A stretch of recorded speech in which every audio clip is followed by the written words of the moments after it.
ને હવે અમારે લખ્યું છે કે મોકલાવી એમ.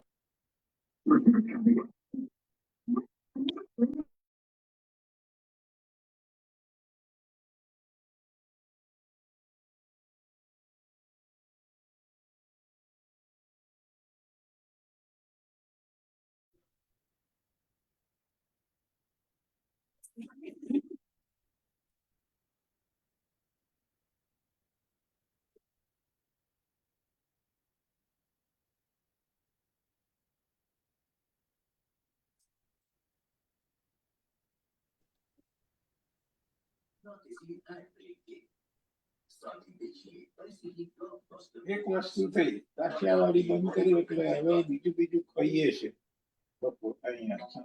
સારું પડ્યું, સારું નહીં કેમ સારું ઉપર જમ્યા પછી કશું ખાવું.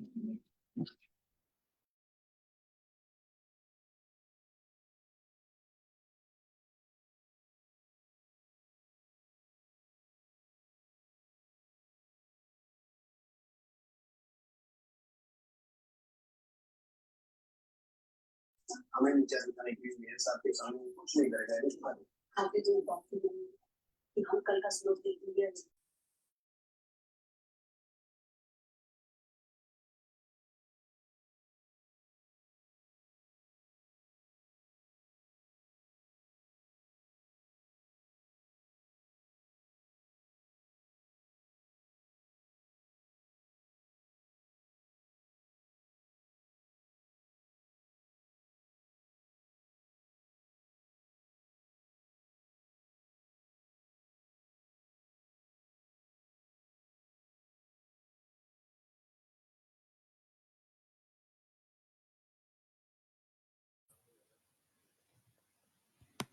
જય શ્રી કૃષ્ણ.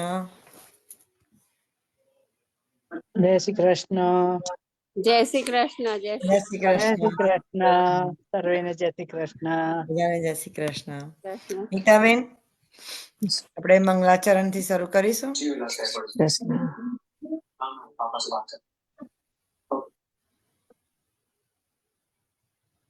નીતાબેન અનમ્યુટ કરશો.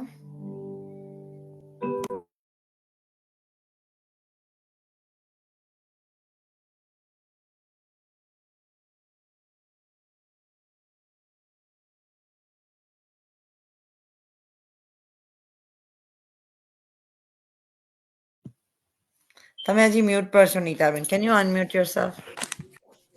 સર્વે વૈષ્ણવને જય શ્રી જય કૃષ્ણ. શ્રી કૃષ્ણ. ચિંતા સંતાન હંતારો યત્પાદાબુજરેણવ સ્વીયાનામ તાનિજાચાર્યાન પ્રણમામિ મુહુર્મુઃ યદનુગ્રહન્તો જંતો સર્વદુઃખાતિવો ભવેत् તમહં સર્વદા વંદે શ્રીમદ્વલ્લભનંદનમ અજ્ઞાનતિમિરાન્ધસ્ય જ્ઞાનાં જનશલાકયા ચક્ષુર્મિલિतं येन તસ્मै શ્રીગુરવે નમઃ. નમામિ હૃદયે શેષે લીલાક્ષીરાબ્ધિશાયિનં લક્ષ્મી સહસ્રલીલાભિ સેવ્યમાनं કલાનિધિં ચતુરભિષ્યતિભિસ્તતા સર્વિરાજતે યોऽસૌ પંચદારદે મમ. જય જય શ્રી સર્વ વૈષ્ણવને જય શ્રી કૃષ્ણ. જય શ્રી કૃષ્ણ. કનૈયા લાલ કી જય. જય શ્રી કૃષ્ણ. આપણે હસમુખ અંકલ આવ્યા નથી. I think he should be here any minute. Rita આંટી, તમે ભાગવત પુરાણ વાંચવાના છો આજે? ઓકે. હા હા. Okay. Let me see if he's here. If not, then we can start with Bhagavad Puran. Just Okay. 1 minute.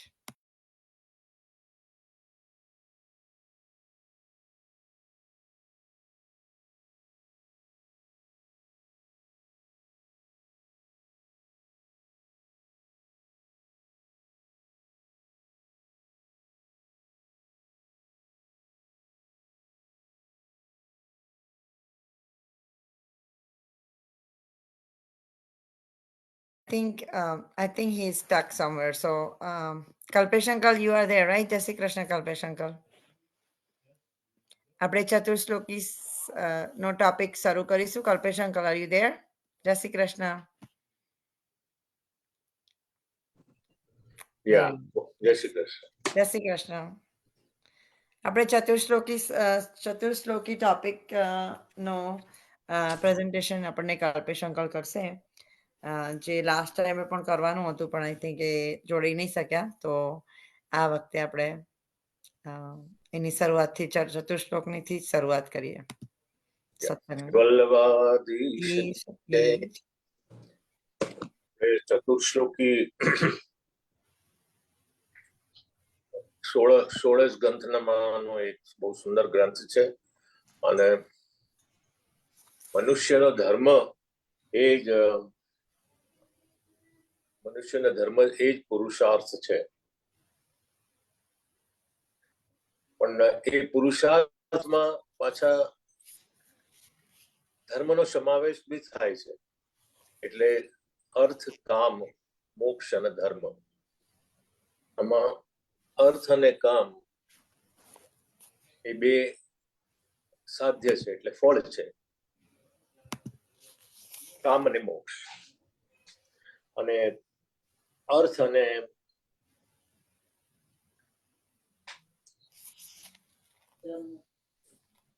એ સાધન છે.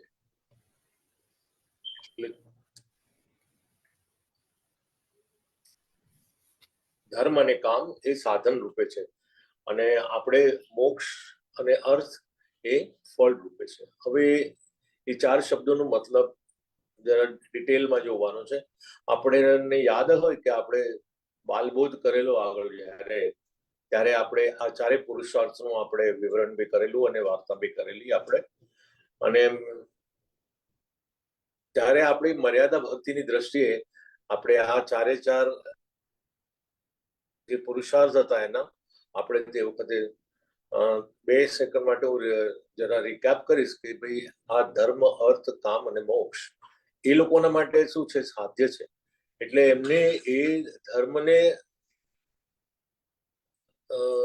ધર્મને એમને ઉપયોગ કરવાનો છે, જેથી એમને એમની પાસે ભગવાન પાસેથી એમની પોતાની ઈચ્છાઓ કરવાની છે.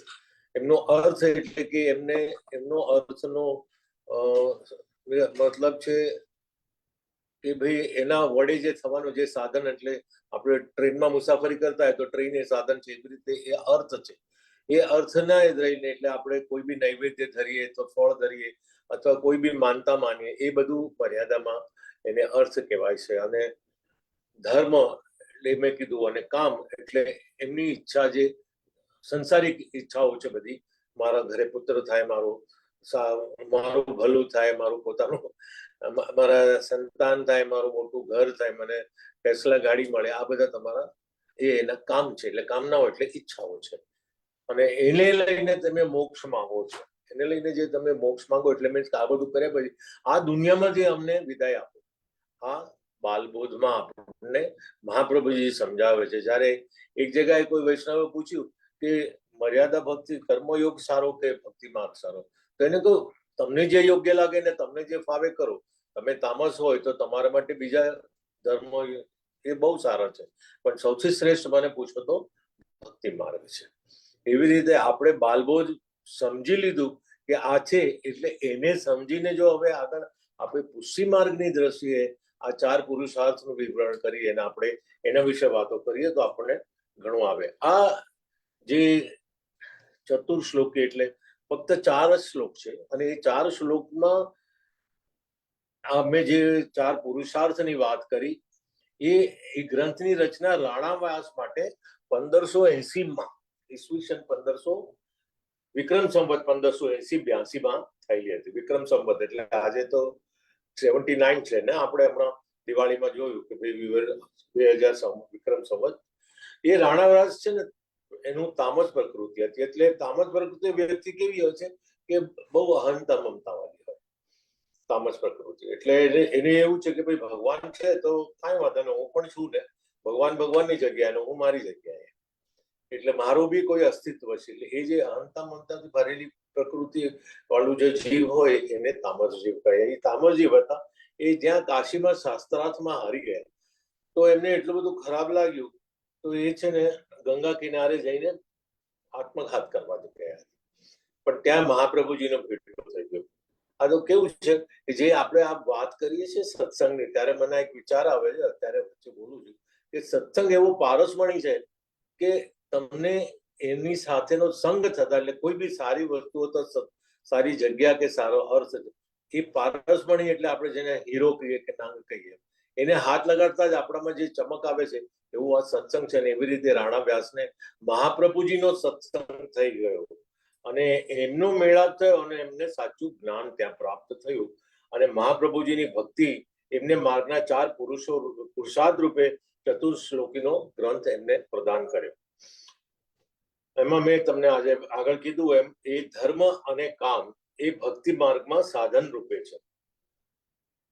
એટલે ધર્મનો આપણે ઉપયોગ કરી, એનો ઉપયોગ એટલે એને સાધન તરીકે, એને એક વસ્તુ તરીકે વાપરી આપણો જે અલ્ટિમેટલી ધ્યેય છે કે ઠાકોરજીમાં વિલીન થઈ જવું, આપણે ગોલોક વાસ કરવો, કે આપણે આ જે જન્મ આપ્યો છે એ જન્મને આપણે સાર્થક કરીએ. અને કામ એ બી સાધન રૂપ છે. કામ એટલે એમની પ્રભુને મેળવવાની ઈચ્છા, પ્રભુની ભક્તિ કરવાની ઈચ્છા, એ કામ છે. બીજી કોઈ સાંસારિક કામનાઓની ઈચ્છા આપણે અહીંયા વાત કરતા જ નથી. કારણ કે આપણો આ ભક્તિ માર્ગ, આ ચતુર્શ્લોક એટલે 4 શ્લોકો ભક્તિ માર્ગમાં, પુરુષી માર્ગમાં સર્વાત્મ ભાવે ભક્તિ પ્રભુમાં જીવ રાખવાની જ વાત માટે છે. એટલે એમાં અને અર્થ એટલે શું? અર્થ એટલે પ્રભુ કહે છે કે તમે જે ભજન સેવા ને આ બધું જે કરો એ અર્થ જ. આપણા માટે અર્થ એટલે શું? પૈસો. એટલે આપણા માટે તો ભગવાન જ આપણો અર્થ છે. આપણા માટે આપણું સાધન. તમને ખબર છે કે આપણે આ ધનતેરસના દિવસે આપણે ધન પૂજા કરીએ છીએ ને, તો આપણે તો ધન માનીએ એટલે આપણે તો આપણા ઘરમાં જે કઈ સાધન સંપન્ન હોય, ચાંદીના સિક્કા હોય કે સોનાની લગડી હોય, તો આપણે એને લઈને સેવા કરીએ. આપણે એમાં મર્યાદા ભક્તિ પ્રમાણે સેવા કરીએ. પણ યશોદા મૈયા લાલનને સજાવી કરી, એનો શણગાર કરી અને એ જે રીતે ઠાકોરજીને એ લાલનને એ એવું સમજતા હતા યશોદા મૈયા કે કૃષ્ણ કનૈયો જ મારું ધન છે. એવી રીતે આપણે બી ભગવાનને આપણું અર્થ સમજ. અર્થ એટલે ધન, સંપત્તિ. એટલે આપણા માટે આપણા ઠાકોરજી, આપણા ભગવાન આપણો અર્થ છે. અને એ ફળ રૂપે જયારે આપણને મોક્ષ મળે, એ મોક્ષ કેવો? સાંસારિક વૃત્તિઓમાંથી મોક્ષ લેવાનો છે. એ મોક્ષની વાત કરે છે. તો આ આપણે ઇન્ટ્રોડક્શન કર્યું. અને આમાં કેવું છે કે આપણે ધર્મનો ઉપયોગ, સાધનનો ઉપયોગ સંયોગમાં કરવાનો છે. એટલે એની સાથે આપણે આદાન પ્રદાન કરવાનું છે કે આપણે ધર્મ એટલે આપણે ધર્મ કે સેવાના રૂપે કે આપણી ફરજ બજાવીએ એ, અથવા જે આપણે કામનાઓ કરીએ છીએ જેના માટે આપણે ઈચ્છાઓ રાખીએ છીએ પ્રભુની સેવા માટે, એટલે એના સંયોગ માટે કરીએ. પણ જ્યારે આપણે અર્થ અને મોક્ષની વાત કરીએ છીએ કે પ્રભુમાં વિલીન થઈ જવું છે, અથવા આપણે અર્થ એટલે ભગવાનની ભક્તિમાં આપણે સમર્પિત થવું છે, એ આપણું વિપ્રયોગ છે. એટલે આપણે એના જ્યારે સેવા ન કરતા હોઈએ ત્યારે આપણે આ બીજા 2 પુરુષાર્થનું આપણે પ્રાધાન્ય સમજવાનું છે. એટલે આવો સંપૂર્ણ શૃંગાર રસનો અનુભવ ભજન સેવા અંતર્ગત થાય છે.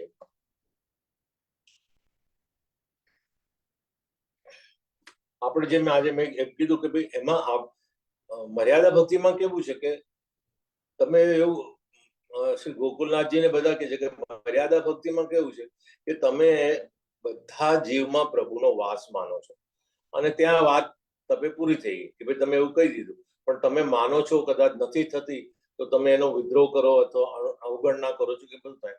પણ અહીંયા તો આપણે પ્રભુને જ બધું, આપણો જે આત્મા છે એ આપણે એને પ્રભુ જ માનીએ છીએ. એને આપણે કયા સ્વરૂપે, આપણે એના વાત્સલ્ય ભાવથી, આપણે એના માધુર્ય ભાવથી, એના સખ્ય ભાવથી, આપણે એવા બીજા જાતના ભાવોથી આપણે ઠાકોરજીને નવાજીએ છીએ. એ આપણો ઠાકોરજીનો પુરુષાર્થ એટલે અનુભવનો ભાવ છે. એનું નામ તો ધર્મ છે. અને એનું નામ કામ અને મોક્ષ છે. વિપ્રયોગમાં એટલે અનવસરમાં, જ્યારે અનવસર આપણે વિચાર કરીએ ને કે ભાઈ ધર્મ એક પુરુષાર્થ, ધર્મ એટલે ફરજ છે, ધર્મ એટલે કે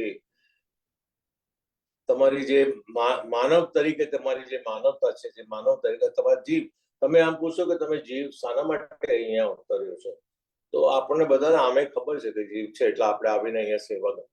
પણ બરોબર જ છે, આપણે કેમ કોઈ ડિગ્રી લેવી હોય તો આપણે પછી મંથલી ટેસ્ટ આપતા હોય ને પછી અલ્ટિમેટલી ફાઇનલ એક્ઝામ આપતા હોય ને, એવી રીતે આપણે જ્યારે આ બધી યોનિઓમાંથી પસાર થઈ ચૂક્યા 84 લાખની, પછી જે છેલ્લો જે જન્મ આવે છે મનુષ્યનો આવે છે એટલા માટે કે પ્રભુ કહે છે કે અહીંયા મારે તમારી પોતાની ઇન્ડિવિજ્યુઅલિટી એટલે તમારી પોતાની સ્વતંત્રતાથી તમારી પરીક્ષા કરવી છે કે ભાઈ મેં તમને બધી જાતનો અધિકાર અને છૂટ આપી દીધી છે. હવે તમે અલ્ટિમેટલી એવી ક્વોલિટી તમારી લાઈફના જીવનની તમે વિતાવો, અને જે નોર્મલી એવું જ કહેવાય છે કે તમે અહીંયા પ્રભુની ભક્તિ કરીને તમે એના પાસેથી જે આટલા વર્ષોથી જુદી જુદી યોનિમાં છૂટા પડ્યા છો, તો એના માટે તમે હવે તમારો સમય આવી ચૂક્યો છે અને તમે એક દ્વાર પર આવીને ઊભા છો, અને ત્યારે તમે તમારી જાતને યોગ્યતામાં એટલે યોગ્ય ઠરાવો અથવા એટલે યોગ્યતા બતાવો તમારી, તો પ્રભુ તમને અપનાવે અને એમની સાથે તમારો જીવ એ આત્માનો પરમાત્મા સાથે મિલન થાય ન થાય, એ આપણા ધર્મનો એક મોટામાં મોટો પુરુષાર્થ છે. અને આ ધર્મ આપણે કેવી રીતે કોઈ પણ કાળમાં છે, દરેક સ્થળમાં છે, હંમેશા સર્વાત્માના ભાવથી વ્રજના અધિપતિની સેવા કરવી એટલે આપણો એ એક જ ધર્મ છે, બીજો કોઈ પણને ક્યાંય નથી. પ્રભુની સેવા, અને પ્રભુની સેવા કરવા માટે જે વસ્તુને વિનિયોગ કરવું પડતું હોય, અર્થ કામ અથવા જે સાધનનો ઉપયોગ કરવો પડતો હોય, જે કરવું પડશે તમારે ઘર સંસારમાં તમારે કમાવા જવું, આજીવિકા કરવી, પણ એ બધી વસ્તુ પ્રભુને લક્ષ્યમાં લઈને કરવાની. એમાં એ જે સર્વત્મ ભાવ વિશે જે આપણે સમજાવવામાં આવ્યું છે, કારણ કે પુષ્ટિના જીવ માટે આ ભાવ પ્રાપ્ત કરવું બહુ જ આવશ્યક છે, કારણ કે એમાં સર્વસ્વ પ્રભુને સમર્પણ કરી અને હું ને મારું એવું તમે જે અહંતા મમતા ત્યજીને ઘર પરિવારના સભ્યો પ્રભુના જ છે એ સમર્પિત છે, અને આ ભાવ જે ધીરે ધીરે આપણામાં અંશ જ ઉભો થાય છે, એ ભાવ સુધી પહોંચવું અને પ્રભુને જોવા. અને આપણે કેવું બોલીએ છીએ, તમે એવો માતા જ પિતા તમે એવો, આ રીતે જે પ્રભુમાં સર્વાત્મા ભાવ રાખો, તમે જ બંધુ તમે જ સખા, એટલે તમે જાણે મારું માતા તરીકે પાલન કરો છો, પિતા તરીકે તમે મારું પોષણ કરી રહ્યા છો, તમે બંધુ તરીકે તમે મારી સુખ દુઃખમાં સાથ આપી રહ્યા છો, એ એવું જે પુષ્ટિ માર્ગનો ભાવ છે. એટલે આપણે તો એવું જ છે કે ભાઈ આપણું ખોટું થાય છે તો આપણો કોઈ દોષ છે અને પ્રભુ આપણને એમાંથી નિવારણ કરે છે, સુખ મળે છે તો સમજવાનું કે પ્રભુની કૃપા થઈ છે. આ હંમેશા આપણે દરેક વસ્તુ આપણા વિચારો, વર્તન અને વાણી બધું જ આપણે સર્વસ્વ આપણે પ્રભુને સમર્પણ કરીને જ વિચારીએ છીએ. એવી રીતે જે મેં આગળ કીધું એમ એમના 3 ભાવ છે. એમના એક એમનો દાસ ભાવ છે, માધુર્ય ભાવ, વાત્સલ્ય ભાવ છે, એટલે એમની 3 ભાવની સ્વરૂપ રેખાઓ છે, એટલે સ્વરૂપ ભાવના, લીલા ભાવના અને ભાવ ભાવના. સ્વરૂપ ભાવના એટલે આપણે એમની સાથે સ્વરૂપમાં જોડાવું, એટલે આપણે જે સેવા કરીએ છીએ અને અષ્ટાયમની સેવા આપણે જે કરીએ છીએ ત્યારે આપણે એમની લીલાઓનો આપણે સ્વાદ લઈએ છીએ. આપણે એવું કહેવાય છે ને કે તમને પ્રભુ તમને રસમય કરે છે, રસ સ્વરૂપ છે એવું કહીએ છીએ. એટલે જ્યારે જીવની ઈચ્છા પ્રભુમય થવાની હોય ત્યારે એ રસમય કહેવાય. એમાં આપણે એમના રસમય એટલે રસબોળ થઈ જઈએ છીએ. પણ જયારે પ્રભુને આપણામાં ઈચ્છા, પ્રભુને આપણને મળવાની ઈચ્છા થાય એને રાસ કહેવાય. ત્યારે પ્રભુ આપણને એ પોતાના વેણુનાથથી ગોપીઓના માનસિક એમ આપણને એટ્રેક્ટ કરે છે અને આપણે પ્રભુમય થઈએ ત્યારે એ જે રાસ શું છે, એ રાસ છે એટલે પ્રભુના સાથેમાં વિલીન થવાની એક અનંત ક્રિયા છે, અને એ ક્રિયાને આ મહારાસ કે લઘુરાસ કહીને આપણને વર્ણવવામાં આવ્યો છે. એટલે આ રીતે એનું લીલા ભાવ છે, એનું લીલા ભાવનું પ્રદર્શન આપણે કરતા હોઈએ છીએ. અને અષ્ટાયમની સેવા આપણે રોજ કરીએ છીએ, એમાં બી આપણે જોઈએ છીએ કે ભાઈ મંગળા છે, મંગળામાં આપણે ઠાકોરજીની જે રીતે એની સેવાનો આપણને શ્રી ગોસાઈજી પ્રભુ પરમ દયાલે આપણને બધી સેવાની રીત આપી છે. એ એક્ઝેક્ટલી તમે એવી જ રીતે વિચારો કે યશોદામાં અહીંયા રોજ સવારે મંગળામાં પ્રભુ બોઢા હોય છે ત્યારે કેવા પ્રેમથી ઉઠાડે છે, એનું ભજન એને જે ગાતા આવડતું ગાય, વાલથી એમના માથે હાથ ફેરવે, એને એટલું પ્રેમથી ઉઠાડે, અને એ જે આખું વાત્સલ્ય ભર્યું જે વર્તન અથવા જે એમની ક્રિયાઓ હોય છે એને મંગળા કહે. એને ઉઠીને એની મંગળામાં ખરેખર એને એનું આરતી કરે, એને કલેવું કરાવે. કલેવું એટલે આપણે નાસ્તો કહીએ એને કલેવું કહેવાય. એટલે એ રીતનું આપણે અષ્ટાયામના આપણા જે સ્વરૂપના દર્શન કરીએ છીએ એને સ્વરૂપ દર્શનનો ભાવ કહેવાય છે. અને ભાવના એટલે એવી છે કે આપણો હંમેશા આપણે આ પ્રભુના દરેક કાર્યની અને આપણા પોતાના કાર્ય સાથે આપણો ભાવ અને એમનો ભાવ, એ ભાવની હંમેશા, એટલે તત્વ સુખની સેવા, એ ભાવના કહેવાય. એટલે આ ત્રણ રીતે આપણે જ્યારે પ્રભુમય થઈએ ત્યારે આ આપણને ધર્મ, આપણો જે પુરુષાર્થ ધર્મ નામનો છે કે જે આપણે પ્રભુની સેવામાં જ સર્વાત્મા ભાવે કમ્પ્લીટ, એટલે એમાં પછી તમારું કોઈ લીકેજ, તમારે એવું ના કહેવાય કે મને પ્રભુ પણ ગમે છે ને મને તો સેજલ બી ગમે છે. એ બે વસ્તુ ન ચાલે. તમને પ્રભુ જ ગમે છે એ જ તમારો ભાવ હોવો જોઈએ. પ્રભુ સિવાય તમને કાંઈ બી ગમતું નથી, એ વસ્તુ જ્યારે તમે સમજશો ત્યારે તમારો સર્વાત્મા ભાવ કહેવાય, એ તમારો ધર્મ છે. એટલે આજે આપણે આ એક ધર્મની વિશે આપણે જે વાત કરી એમાં થોડું બીજું એવું કહીશ કે ભાઈ ધર્મ અને પરમ ધર્મ આ બેમાં ફરક છે. ધર્મ એટલે તમારું સાંસારિક, આપણે એનું જે પહેલું શ્લોક છે, સર્વદા સર્વ ભાવેના ભજનીયો વ્રજાભ્ય સર્વસ્યોગ મેહ વહ ધર્મ હિ નાન્ય ક્વાપી કદાચન. આ આપણે જે શ્લોકનું આપણે વિવરણ કર્યું હમણાં, અને મેં કહ્યું, અને છેલ્લા એ હું કહીશ કે ધર્મ અને પરમ ધર્મમાં શું ફરક છે. ધર્મ એટલે આપણે આપણી પ્રભુની સેવા માટે જે ક્રિયાઓ, આગળ પાછળની જે ક્રિયા કરી, એ આપણો ધર્મ છે. આપણું સંસારિક વર્તન છે, બિહેવિયર છે બધાની સાથે, એ આપણો ધર્મ છે. પણ પરમ ધર્મ તો એ છે કે તમે સેવામાં તન્મય થઈ જાઓ, તમે પ્રભુની જ સેવામાં તમારું શું કહેવાય કે તમારું વિચાર, તમારી વાણી, તમારું વર્તન પ્રભુની, જેમ આ મીરાબાઈ છે કે આપણે શું નામ છે, નામ બધા ભૂલી જવાય, પણ જે બધા મોટા મોટા ભક્ત થઈ ગયા, એ ભક્તોની જેમ તમે સર્વ સમર્પણ આપો, એને પરમ ધર્મ કહેવાય.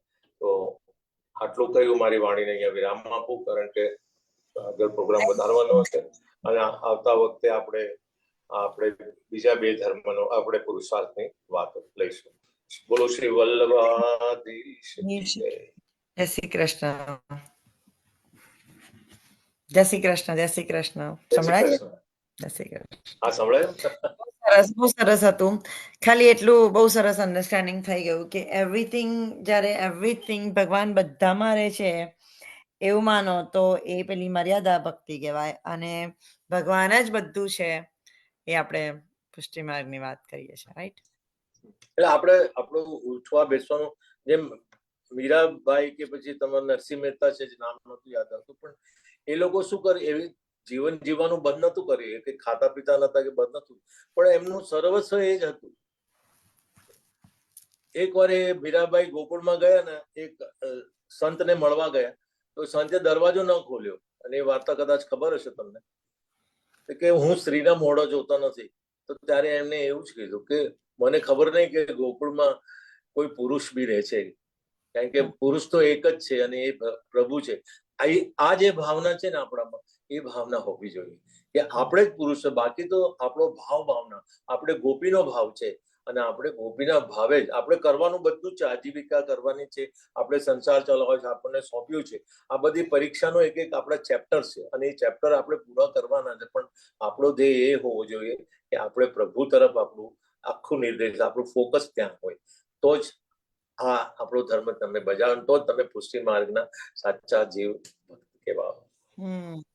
સાચી વાત. અને બહુ આમ લાગે અઘરી વાત છે, પણ બહુ ઈઝી છે, આમાં કશું ખોટું નથી. અને તમે જોજો, તમે જેમ ઈચ્છો છો એના કરતા પ્રભુ જે તમારા માટે ઈચ્છે છે ને, એક અપરંપાર છે. એને આપણે હિન્દીમાં કહીએ છીએ ને, છપ્પર ફાડ કે દેતા. એટલે પ્રભુને તમે એકવાર ચકાસી જોજો એવી રીતે કે ભાઈ પ્રભુ ખરેખર મારા માટે કરે છે, હું વિચારવાનું બંધ કરી દઉં. અને એ રિસ્ક લેવા જેવું છે. અને એક રિસ્ક એકવાર લઈ લો તમે અને પછી જુઓ કે તમને એમાં વધારે ફાયદો છે કે અહીંયા તમારા કરવાથી વધારે ફાયદો છે. રાઈટ. આ એમ મળશે તમને. પેલા એમની ઈચ્છા કેવી? દ્વારકેશલાલજી જજે કે છે ને કે આપણે વિચારીએ તો આટલે વિચારે, જ્યારે પ્રભુ વિચારે તો આટલું બધું ઊંચે વિચારી લે આપણા માટે. હા, એને તો આસમાન ખુલ્લું કરી નાખે તમારા માટે. એક્ઝેક્ટલી. એટલે એ તો એટલે એ આપણા માટે ડિસિઝન લેશે એ બરાબર જ લેશે. એવો ભાવ અને એટલી શ્રદ્ધા અને એટલી તમારામાં દ્રઢતા હોવી જોઈએ તો જ થાય. બાકી તો કોઈ કે કીધું તો મેં મીરાબાઈને કીધું કે ભાઈ આવું હવે બસ હવે નથી જીવવાનું, તો એ તો સીધા સમાઈ ગયા અંદર. તમને અહીંયા આગળ કહો તો તમારે 4 વાર હોસ્પિટલમાં જવું પડે તો તમને જવાબ મળે. ત્યાં સુધી તમારી પાસે તમારી ટિકિટ જ નથી. એવું છે આપણી પાસે. એટલે આ બધું બહુ ડિફિકલ્ટ છે. ચાલો, જય શ્રી કૃષ્ણ. જય શ્રી કૃષ્ણ. Thank you. રીટાંડી, આપણે ભાગવત પુરાણ વાંચીએ.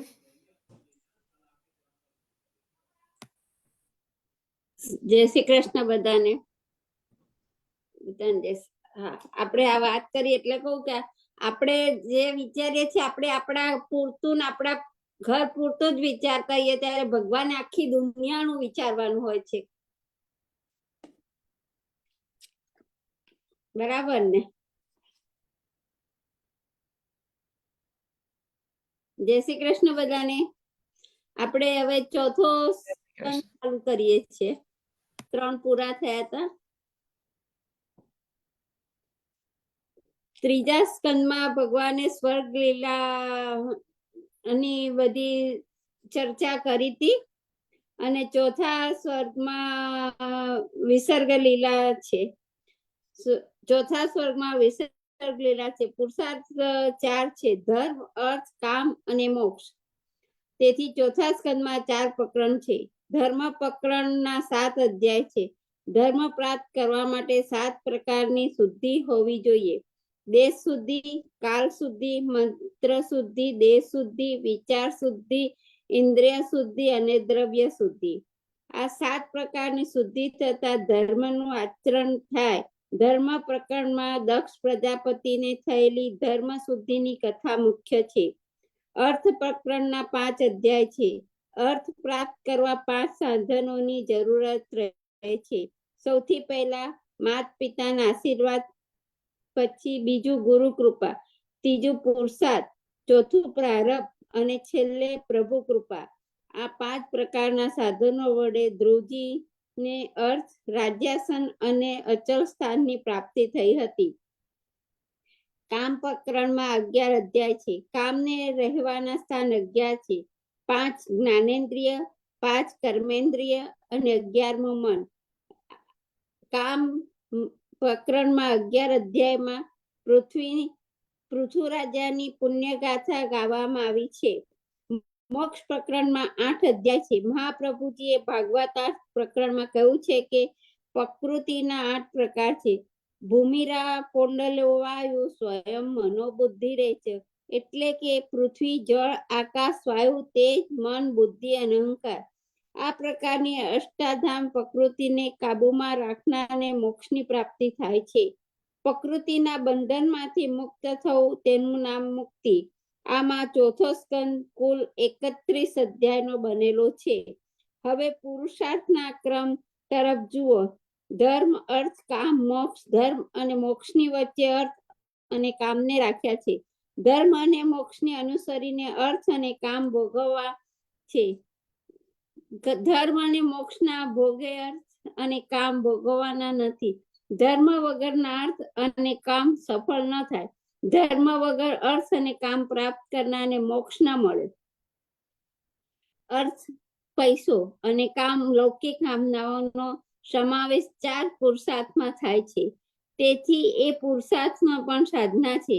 પરંતુ એ બંને પુરુષાર્થોના સાધના પહેલા પ્રથમ પુરુષાર્થ કે જે ધર્મ છે તે સાધવાનો છે. ધર્મમાં અનુકરણ દ્વારા ધન પ્રાપ્તિ અને ઈચ્છાઓને તૃપ્તિ કરશો તો મોક્ષ પુરુષાર્થ સાધવા માટે મહેનત નહીં કરવી પડે. તે મોક્ષ આપોઆપ સંધાઈ જશે. ધર્મની ગતિ સૂક્ષ્મ છે. ધર્મનું નું સાચું સ્વરૂપ સમજવું મુશ્કેલ છે. પ્રથમ સ્કંદમાં પ્રોજિત કૈતવ્ય ધર્મનું સ્વરૂપ સમજાવ્યું હતું. ધર્મ તો નિષ્કપટ હોય છે.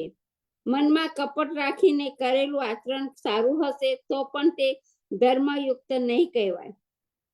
એક દેશમાં તે દેશના રાજા અને નગર શેઠ વચ્ચે ગાઢ મિત્રતા હતી. એકબીજા સાથે મળી સુખ દુઃખની વાતો કર્યા વગર તેમને ન ચાલે. તેઓ રોજ મળતા અને સત્સંગ કરતા. નગર શેઠનો વેચાર ચંદનના લાકડા વેચવાનો હતો. તે ધર્મપરાયણ હોય, ધર્મની રીતે વેપાર કરતા, પરંતુ આર્થિક પ્રાપ્તિ માટેનું પાછમું સાધન છે. પ્રભુ કૃપા પ્રભુ જ અભાવે શેઠને તેમના વેપારમાં ખોટ જવા લાગી. 4-5 વર્ષમાં તો શેઠની ખોટ ઘણી વધી ગઈ.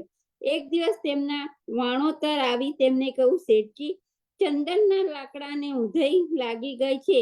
જો તે બધા વેચાઈ નહીં જાય તો પેઢીની સમેટવી લેવી પડશે. શેઠે વિચાર્યું, આટલા બધા ચંદન કાષ્ઠ લેશે કોણ? ચંદન કાષ્ઠ તો ઘણા મોંઘા હોય. રાજા સિવાય આટલા બધા ચંદન કાષ્ઠ કોણ ખરીદી શકે? અને રાજા પણ આટલા બધા ચંદન કાષ્ઠ શા માટે ખરીદે? પછી નગર શેઠના મનમાં સ્વાર્થ પ્રેરિત દુર્ભાવના પ્રવેશી. શેઠના મનમાં આવ્યું કે જો રાજા મરી જાય તો તેને બાળવા માટે ચંદન કાષ્ઠનો ઉપયોગ થાય. તેને બાળવા માટે ઘણા ચંદન કાષ્ઠની જરૂર પડે. નગર શેઠના મનમાં રહી રહીને આ એક જ વિચાર આવે છે, રાજાને કઈ થઈ જાય તો મારા ચંદનના લાકડાઓ વેચાઈ જાય. જેમ પ્રેમ પરસ્પર છે તેમ દુર્ભાવતા પણ પરસ્પર છે. પ્રેમ કરો તો પ્રેમ પામશો.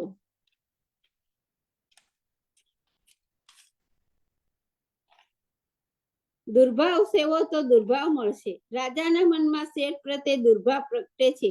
રાજાના મનમાં એમ થયું કે આ નગર શેઠને સંતાન નથી. સંતાન રહિત પ્રજાજનનું મૃત્યુ થાય તો તેનું ધન રાજાના ખજાનામાં આવે છે. આ નગર શેઠ મરી જાય તો તેનું બધું ધન મારા ખજાનામાં આવે.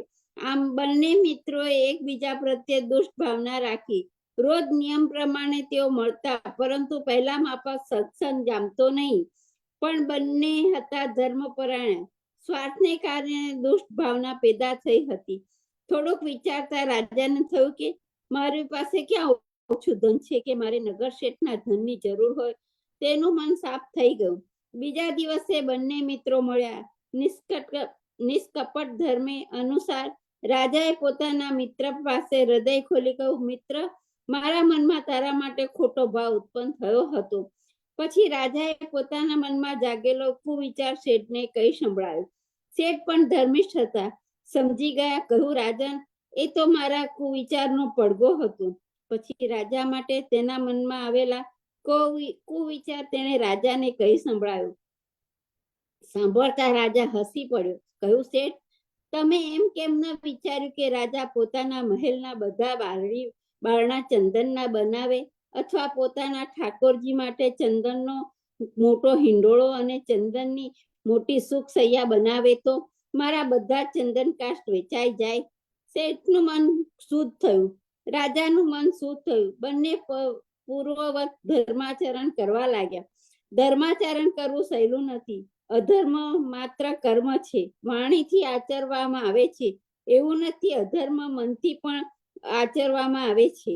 એક સ્વરૂપમાં સ્ત્રીને જોઈ ધર્મી પુરુષ વિચારે છે કે આ તો સાક્ષાત માં લક્ષ્મીજીનો અવતાર લાગે છે, પરંતુ અધર્મી પુરુષના મનમાં તો તેના પ્રત્યે કામ વાસના વિચારવામાં આવશે. મનમાં કામ વાસના વિચારો આવ્યા એટલે અધર્મનું આચરણ થયું. ભગવાન કૃષ્ણ કર્ણને ધર્મનું સ્વરૂપ સમજાવે છે અને ગુરુ દ્રોણ પ્રત્યે ધર્મ આચરી બતાવે છે. મહાભારતનું યુદ્ધ ચાલતું હતું. કર્ણ કૌરવો સેનાના સેનાપતિ પદે હતો. યુદ્ધ બરાબર જામ્યું હતું, પરંતુ અચાનક કર્ણના રથનું પૈડું જમીનમાં ઊંડું ઉતરવા લાગ્યું. ધનુષ બાણ રથમાં નાખી રથનું પૈડું બહાર કાઢવા માટે કર્ણ રથમાંથી નીચે ઉતર્યો. પૈડું કાઢવા લાગ્યો. તે સમયે ભગવાન કૃષ્ણે અર્જુનને કહ્યું, અત્યારે તું આ કર્ણને માર. કર્ણે કહ્યું, ભગવાન તમે તો સ્વયં ધર્મ છો, અર્જુનને આવું અધર્મનું આચરણ કરવાનું તમે શા માટે કહો છો? મારા જેવા નિશસ્ત્ર પર પ્રહાર કરવો એ શું ધર્મ છે? ભગવાન કૃષ્ણ કર્ણને ધર્મનું સ્વરૂપ સમજાવે છે. કહે છે, કર્ણ, તને યાદ આવે છે દુર્યોધનની સભામાં સતી પંચાલીના વસ્ત્રો દુશાસન ખેંચતો હતો. દ્રૌપદી સૌને ધર્મનું આચરણ કરવા વિનવતી હતી. તું પણ ત્યાં બેઠો હતો. તે ધર્મનું આચરણ કરેલું ખરું? હવે તું અર્જુન પાસે ધર્મના આચરણનો આગ્રહ રાખે છે. અધર્મીને અધર્મથી મારવો એ પણ ધર્મ છે. પોતાના નાના ભાઈ સુગ્રીવની પત્નીને રાખી બેઠેલા વાલીએ મર્યાદા પુરુષોત્તમ ભગવાન રામચંદ્રજીને છુપાઈને પીઠ પાછળ બાણ માર્યું હતું. એ પણ ધર્મ છે. પછી યોગેશ્વર કૃષ્ણ દ્રોણાચાર્ય સાથે ધર્મ આચરી બતાવે છે. દ્રોણાચાર્ય જ્યારે પાંડવ સેનાનો કચ્ચરઘાણ વાળી રહ્યા હતા ત્યારે તેમના શસ્ત્રો છોડવા માટે ભગવાન કૃષ્ણે પોતે ધર્મરાજ યુધિષ્ઠિરને કહ્યું, મહારાજ યુધિષ્ઠિર, તમે દ્રોણાચાર્ય ના સાંભળતા કહો કે અસ્વસ્થતામાં મરાયો. મહારાજ યુધિષ્ઠિરે તો સત્યવાદી પુરુષ, તેઓ બોલ્યા, અસ્વસ્થતામાં મરાયો. નરોવા કુંજરોવા. ભગવાને તેમના નરોવા કુંજરોવા શબ્દને પોતાના 5 જન્ય શંખના ઘોર નાદમાં ડુબાડી દીધા. સામાન્ય માનવી ધર્મના સૂક્ષ્મ રૂપે સમજી શકતા નથી. ભગવાન કૃષ્ણ સિવાય અન્ય કોઈ આ પ્રમાણે કરે તો તે અધર્મ ગણાય. પરંતુ લોક અને વેદની મર્યાદાઓ તોડનાર યોગેશ્વર કૃષ્ણ સચરાચર નાથ પરબ્રહ્મ પરમાત્માથી ધર્મ પણ પ્રગટ થયો છે. શ્રી કૃષ્ણ કરે કે વિચારે તે ધર્મ. આ છે ધર્મનું સાચું સ્વરૂપ. મૈત્રીયજી વિદુરજીને ભગવાન દત્તાત્રેયના પ્રાગટ્યની કથા સંભળાવે છે. વિદુરજી મૈત્રીજીને પ્રાર્થે છે, મને ભગવાન દત્તાત્રેયની કથા સંભળાવો. ભગવાન વિષ્ણુ અને શિવજીના અંશરૂપ ભગવાન દત્તાત્રેયને અત્રિ અનસુયાને ઘેર જન્મ લીધો. તે કથા કૃપા કરીને આપ મને કહો. મૈત્રીજી કહે છે અને વિદુરજી ભાવપૂર્વક સાંભળે છે. મનુ મહારાજે પોતાની પુત્રી દેવહૂતિને કંદર્પ ઋષિ સાથે પરણાવી. એમને ત્યાં 9 કન્યાઓ ઉત્પન્ન થઈ. તેમણે પોતાની 9 કન્યાઓ 9 ઋષિઓ સાથે પરણાવી. અનસુયા અત્રિ ઋષિ સાથે પરણાવી. અત્રિ મહાન ઋષિ હતા. અનસુયા મહાસતી હતા. એટલે નહીં, ત્રિ એટલે 3, જે સત્વ, રજસ અને તમસ એ 3 ગુણોનો નાશ કરી પોતે નિર્ગુણ બને તે અત્રિ. અનસુયાને ત્યાં દત્તાત્રેય પ્રગટે. અત્રિના પુત્ર આત્રેય નામ તેમનું દત્ત, માટે કહેવાય છે દત્તાત્રેય. દત્તાત્રેયના પ્રાગટ્યની કથા એટલે એક મહાન સતીના સતની પુણ્યની ગાથા. નારદજી લોક કલ્યાણ અર્થે બીજાને ઘેર કલેશ કરાવવામાં પારંગત છે. મહાસતીના સતનું મહાત્મા બતાવીને તે દ્વારા લોક કલ્યાણ કરવાના ઉદ્દેશથી તેમણે બ્રહ્મા, વિષ્ણુ અને શિવજીના ઘરમાં અનસુયાની આગ પ્રગટાવી. અસૂયા એટલે ઈર્ષા, અનસુયા એટલે અસૂયાના સ્વાર્થ અભાવ. નારદજી ગયા કૈલાસમાં, જાણે આનંદ વિભોર બની ગયા હોય તેવી રીતે ગયા. પાર્વતીએ પૂછ્યું, નારદજી આજ તો ખૂબ આનંદમાં હો એમ લાગે છે. નારદજી કહે છે, સાચી વાત માતાજી, આજે તો મારા આનંદની સીમા નથી. આજે મેં વિશ્વમાં સર્વશ્રેષ્ઠ એવી મહાસતીના દર્શન કર્યા છે. પાર્વતીજી પૂછે છે, નારદજી, મૃત્યુલોકની એ સ્ત્રી શું મહાસતી કહેવાય? શું તે મારી તોલે આવે? નારદજી કહે છે, માતાજી, આપની તોલે તો કોઈ પણ ન આવે. આપ તો સતી માતા છો. પોતાને સતી અને અનસુયાની મહાસતી તરીકે ઓળખાવ્યા છે. તેથી પાર્વતીજીના મનમાં અસૂયા ભભૂકી ઉઠી. હું તો સતી અને અનસુયા મહાસતી ઠીક છે. હમણાં જ એ મહાસતીને એના મહાસતી પદ પછી સ્થાન ભ્રષ્ટ કરી દઉં. પાર્વતીજીએ મહાદેવને કહ્યું, આપ હમણાં જ જાઓ અને અનસુયાના સતીત્વ ભંગ કરો. મહાદેવે તેમને ઘણું સમજાવ્યા, પરંતુ પાર્વતીજી એકના બે ન થયા. દેવાધિદેવ શંકરને પણ મહાદેવી પાર્વતીજીના હઠાગ્રહ પાસે નમવું પડ્યું. તેવે અનસુયાજીના સતીત્વનો ભંગ કરવા નીકળ્યા. નારદજી આવી યુક્તિ વડે લક્ષ્મી દેવી અને બ્રહ્માણી દેવીના મનમાં પણ અસૂયા ઉત્પન્ન કરી. એ દેવીઓ પણ પોતપોતાના પતિદેવોને અનસુયાના સતીત્વનો ભંગ કરવા મોકલ્યા. ત્રણેય દેવો ચિત્રકૂટમાં ભેગા મળ્યા. યોજના વિચારી બ્રાહ્મણ વેશ અત્રિ ઋષિના આશ્રમમાં આવ્યા. ઋષિજી તો નર્મદા તટે સમાધિ લગાવી બેઠા હતા. આશ્રમમાં એકલા અનસુયા હતા. અતિથિ જાણી અનસુયાએ તેમના સત્કાર્ય ભોજન લેવા બેસાડ્યા. ત્રણેય મહાદેવોએ કહ્યું, દેવી, અમે ભોજન તો કરીશું, પરંતુ એક શરતે, આપે નગ્ન બનીને અમને પીરસશું, તો જ અમે ભોજન કરીશું. અનસુયાજીએ વિચાર્યું, બ્રહ્મ તેજસ્વી પ્રકાશતા અતિથિઓ મારા સતની પરીક્ષા કરવા તો નથી આવ્યા ને. નગ્ન બની પીરસતા મારા સતીત્વનો ભંગ ન થાય. ન પીરસું તો ભાણે બેઠેલા અતિથિઓ ઉઠી જતા ગૃહસ્થ ધર્મનો લોપ થાય. તેમણે પરમાત્માનું ધ્યાન કર્યું. હાથમાં જળની અંજલિ લઈ તેમના પર છાટી. ત્રણેય દેવાધિદેવને 6 માસના બાળકો બની ગયા. વસ્ત્રહીન બની ત્રણેય બાળકોને ગોદમાં લઈ અનસુયાજીએ તેમને દૂધ પાયું. પેટ ભરાવી ત્રણેય મહાદેવોને પારણામાં ઝુલાવ્યા. ત્રણેય મહાદેવોએ પોતાના પતિની પ્રતીક્ષા કરી રહી છે. આવું એક મામૂલી કામ કરતા દેવોના પણ દેવ એવા તેમને આટલી બધી વાર કેમ લાગી હશે? દેવીઓએ પોતાના પતિને શોધવા નીકળે છે. ત્રણેય મહાદેવીઓ પણ ચિત્રકૂટમાં ભેગા મળી પરસ્પર મળીને વાતચીત કરતા ખબર પડી કે ત્રણેય મહાદેવો એક પણ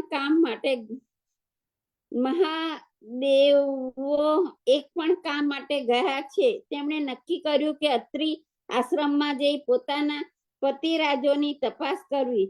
તેઓ આશ્રમમાં આવી પહોંચી. મહાસતી અનસુયાએ તેમના સત્કાર કર્યો.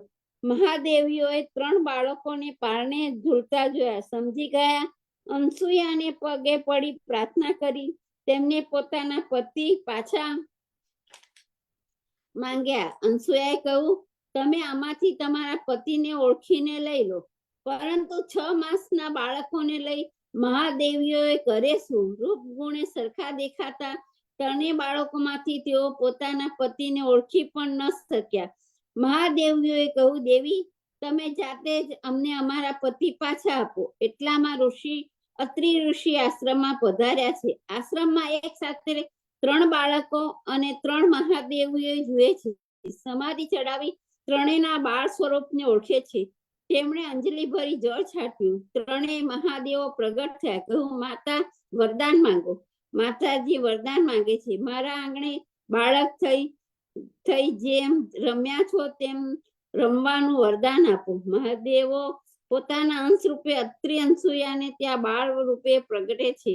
બ્રહ્માના અંશથી ચંદ્ર પ્રગટ્યા, વિષ્ણુના અંશથી દત્ત ભગવાન પ્રગટ્યા અને શંકરના અંશથી મહાન ક્રોધી દુર્વાસા પ્રગટ્યા. મૈત્રીજી કહે છે, મહાસતી અનસુયાની આ કથા અત્રિ પાવનકારી છે. એ કથા ભગવાન અવતાર અને ભગવત લીલાની કથા છે. મૈત્રીજી કહે છે, દક્ષ પ્રજાપતિએ યજ્ઞ કર્યો, પરંતુ એ પ્રભુ પ્રાપ્તિ માટે નહીં, ભગવાન શિવજી પ્રત્યે દુર્ભાવ રાખી શિવજીનું અપમાન કરવા માટે તેમણે યજ્ઞ કર્યા. પરિણામે યજ્ઞ કરવા જેવું પવિત્ર આચરણ પણ કુલસિત બની ગયું. તે અધર્મનું આચરણ બની ગયું. તેનું પરિણામ ઘણું ખરાબ આવ્યું. મૈત્રીજી વિદુરજી અને સુખદેવજી રાજા પરીક્ષિતને દક્ષ યજ્ઞની કથા સંભળાવે છે. દક્ષ પ્રજાપતિએ પોતાની નાની કન્યા સતીને શિવજી સાથે વરાવી. સતી અને શિવજી કૈલાસ પર બેસી ભગવાન નારાયણનું નિરંતર ધ્યાન ધરવા લાગ્યા. એક વખત પ્રયાગમાં મોટું બ્રહ્મસત્ર થયું. સભામાં શિવજી અગ્રસ્થાને બિરાજતા હતા. તેવામાં તેમની તેમના સસરા દક્ષ પ્રજાપતિ ત્યાં પધાર્યા. શિવજી કોઈ પણ સ્થળે હોય તો પણ તે સતત ધ્યાન મગ્ન રહે છે. અધ્યક્ષ સ્થાને બેસીને બ્રહ્મશસ્ત્રનું સંચાલન કરતા હોવા છતાં તેઓ સતત ભગવાન નારાયણનું ધ્યાન કરતા હતા. તેમણે મનથી દક્ષનો સત્કાર કર્યો. અન્ય દેવો અને મુનિઓને ઊભા થઈ તેઓએ દક્ષને માન આપ્યું. હવે આગળ કથા પછી કરીશું ને. જય શ્રી કૃષ્ણ. આ દક્ષ રાજાની કથા આગળ કરીશું. આ તો એવું કરીશું. આ દક્ષની કથા તો બહુ સરસ છે. બહુ સરસ છે. પેલામાં આવે છે ને, આમાં આવી ગઈ. હા, આમાં આવી ગઈ તું પેલામાં આપણે શિવ પુરાણ શિવ શક્તિમાં આવી ગઈ, પણ આ દક્ષની કથા તો શિવ મહાપુરાણમાં બહુ સરસ છે. અનસુયાની કથા પણ બહુ સરસ છે. હા, અનસુયા એનું પણ આવી ગયું હતું ટીવીમાં આખું. હા, એનું આવી ગયું હતું. અનસુયાની કથા તો બહુ સરસ છે. તો બહુ ફાઇન છે. અરે દક્ષ પ્રજાપતિની જે કથા આવે છે આમાં, આખું કેટલું બધું રાજ છુપેલું હોય છે. પછી તો એનું ફેસ ચેન્જ કરે છે. એને પેલો નહીં, પેલાનો ઘોડાનો ફેસ મળી જાય છે, એને શ્રાપ હોય છે. એટલે બહુ સરસ કથા આવે છે, સાંભળવાની બહુ મજા આવે. મળે છે આ ફેસ. જય શ્રી કૃષ્ણ ઉર્વશીબેન. જય શ્રી કૃષ્ણ. જય શ્રી કૃષ્ણ. ચાલો આજે આપણે વૈષ્ણવની વાર્તા કહેશો. 66 નંબર કવિરાજ ભટ્ટ માથુરાણાની વાર્તા સાંભળીએ. જય શ્રી કૃષ્ણ સર્વ વિષ્ણુને. હવે આચાર્યજી મહાપ્રભુજીના સેવક કવિરાજ ભટ્ટ સાનોડિયા બ્રાહ્મણ મથુરામાં રહેતા હતા. તેમની વાર્તાનો ભાવ કહીએ. ભાવ પ્રકાશ. લીલામાં કવિરાજ સાંડલ્ય મુનિ શ્રી નંદરાયજીના પુરોહિત છે. તે મથુરામાં એક પુરોહિતના ઘરે જન્મ્યા. તે 3 ભાઈ હતા. તેમાં 2 ભાઈ મૂર્ખ હતા. કવિરાજ દેવી દેવતાના રાજાના કવિત કરતા અને નિર્વાહ કરતા. તેથી સૌ કોઈ એમને કવિરાજ ભાટ કહેતા. મથુરામાં વિશ્રામ ઘાટ ઉપર તેઓ કવિત કહેતા. વાર્તા પ્રસંગ 1. એક દિવસ તેઓ વિશ્રાંત ઉપર ભૂતેશ્વર મહાદેવના કવિત કહેતા હતા. તે સમયે શ્રી આચાર્યજી મહાપ્રભુજી મથુરામાં પધાર્યા. આપ વિશ્રાંત ઘાટ પર સંધ્યાવંદન કરતા હતા. તે સમયે કવિરાજ ભાટને શ્રી આચાર્યજીના દર્શન થયા. ત્યારે કવિરાજ ભાટે જાણ્યું કે આ મોટા પંડિત જેવા દેખાય છે, તેથી એમને કંઈ પૂછ્યું. એટલે કવિરાજ ભાટે શ્રી આચાર્યજી પાસે આવી દંડવત કરીને પ્રશ્ન કર્યો, મહારાજ, દેવી મોટી કે મહાદેવ મોટા? ત્યારે શ્રી આચાર્યજી કહે છે, શાસ્ત્ર રીતથી શ્રી ઠાકોરજી મોટા, અને જેના મનમાં જે નિશ્ચય જેને મોટા માન્યા તેને માટે મોટા. ત્યારે કવિરાજ ભાટે કહ્યું, મહારાજ, શ્રી ઠાકોરજીમાં અને શ્રી મહાદેવજીમાં શું ભેદ છે? ઈશ્વર બંને કહેવાય. ત્યારે શ્રી આચાર્યજી મહાપ્રભુજી કહે છે, જ્યારે ભગવાને મોહિની રૂપ ધારણ કર્યું ત્યારે મહાદેવજી મોહિત થયા હતા. અને મહાદેવજી કોઈ રૂપ ધરે પરંતુ ઠાકોરજીને તે મોહિત ન કરી શકે. તેથી ભગવાનને આધીન મહાદેવ છે, મહાદેવને આધીન ભગવાન નથી. એટલું તાત્પર્ય છે. આ પ્રકારના વચનથી શ્રી આચાર્યજીના આ પ્રકારના વચન શ્રી આચાર્યજીના સાંભળી કવિરાજની બુદ્ધિ નિર્મલ થઈ ગઈ. ત્યારે કવિરાજ દંડવત કરીને વિનંતી કરી, મહારાજ, મને શરણે રહો, કેમ કે એક ક્ષણ આપના પાસે બેસવાથી વાતો કરવાથી શ્રી ઠાકોરજીમાં મન લાગ્યું છે. તો આપનો સેવક થઈ આપનો સંગ કરીશ તો નિશ્ચય ઠાકોરજી મારા ઉપર પ્રસન્ન થશે. તેથી મને સેવક કરો. ત્યારે શ્રી આચાર્યજી કહે છે, તમે કવિરાજ છો, તમે સેવક શું કરશો? ત્યારે કવિરાજે કહ્યું, મહારાજ, આપના સંગ વિના તેમજ આમ જ ભટકતો હતો. કઈ જ્ઞાન તો હતું નહીં. શ્રી ઠાકોરજીને છોડીને અનેક દેવતાઓના ગુણ ગાતો હતો. હવે મારા ઉપર કૃપા કરો કે જેથી સદા શ્રી ઠાકોરજીના ગુણ ગાઓ. ત્યારે શ્રી આચાર્યજી કહે છે, હવે તમે અડેલ પધારીએ છીએ, ત્યારે તમે 3 ભાઈ સાથે આવજો, ત્યારે સેવક કરીશું. એમ કહી શ્રી આચાર્યજી અડેલ પધાર્યા. મહાપ્રકાશ. તે એ માટે જો એની પ્રીતિ એની પ્રીતિ સેવક થવાની હશે તો ત્યાં આવીને સેવક થશે. પ્રીતિ વિના અંગીકાર નહીં. તેથી શ્રી આચાર્યજી અડેલ આવવાનું કહ્યું. પછી આપ તો અડેલ પધાર્યા. ત્યારે કવિરાજે પોતાના બંને ભાઈઓને કહ્યું કે અડેલ ચાલી શ્રી આચાર્યજીના સેવક થઈ આવીએ. એટલે ત્રણેય ભાઈઓ અડેલ આવ્યા. અડેલ ચાલ્યા. તે કેટલાક દિવસ શ્રી પહોંચ્યા ત્યારે શ્રી આચાર્યજી કહે નહીં આવો. જેને એટલે કે ત્રણેય જણ નહીંને આવ્યા. પછી શ્રી આચાર્યજીએ કવિરાજ ભાટને નામ નિવેદન કરાવ્યું અને બંને ભાઈઓને નામ સંભળાવ્યું. પછી કવિરાજ માટે શ્રી આચાર્યજીને વિનંતી કરી, મહારાજ, અમે આગળ પૂર્વજન્મમાં કોણ હતા? શ્રી ઠાકોરજીને ભૂલીને અમે સંસારમાં કેમ ભટકા? ત્યારે શ્રી આચાર્યજી કહે છે, તમે નંદરાયજીના મુખ્ય પુરોહિત છો, ભક્તિ સૂત્ર છો, તો તમે જ પ્રગટ કર્યા છે. આ ભક્તિ માર્ગ તો તમારા કહેલા સૂત્રની સાક્ષીથી જગત પ્રસિદ્ધ છે. તેથી તમે બધા મુનિઓમાં શ્રેષ્ઠ છો. પછી એક સમય તમને અહંકાર થયો અને ભક્તિ માર્ગને હું બહુ જાણું છું. ત્યારે વિશ્વામિત્રીએ શ્રાપ આપ્યો કે ભૂમિ ઉપર પડો, મૂર્ખ થાવ. એટલે જ તમારો જન્મ ભૂમિ પર થયો. હવે તમે દેહ છોડીને ફરી સાંડલ્ય મુનિ થશો. ત્યારે કવિરાજ દંડવત કરીને વિદાય થઈને મથુરાજી આવ્યા. પછી શ્રી ગોવર્ધન ઉપર જઈ શ્રીનાથજીના દર્શન કરીને શ્રીજીના સન્મુખ આવી કવિત કર્યા. શ્રી આચાર્યજીના અને શ્રી ગોવર્ધનજીના કવિત ઘણા કર્યા. લીલામાં રસમગ્ન થયા. અને એ કવિરાજ ભાટ એવા ભગવદીય થયા કે શ્રી આચાર્યજીના એવા કૃપાપાત્ર હતા. એમના સંગથી એમના બંને ભાઈઓનો ઉદ્ધાર થયો. તેથી કવિરાજની વાર્તા ક્યાં સુધી કહીએ. જય શ્રી કૃષ્ણ. જય શ્રી કૃષ્ણ. બહુ સરસ વાર્તા છે. શોર્ટ અને સ્વીટ કવિરાજ ભાટ. બહુ સરસ છે. જો એવી એક ભૂલ કરે તો ભગવાન કઈ ના કઈ નાખી દે છે. સાચે યાર. અભિમાન અભિમાન નહીં કરવાનું ભક્તિમાં તો જરાય નહીં.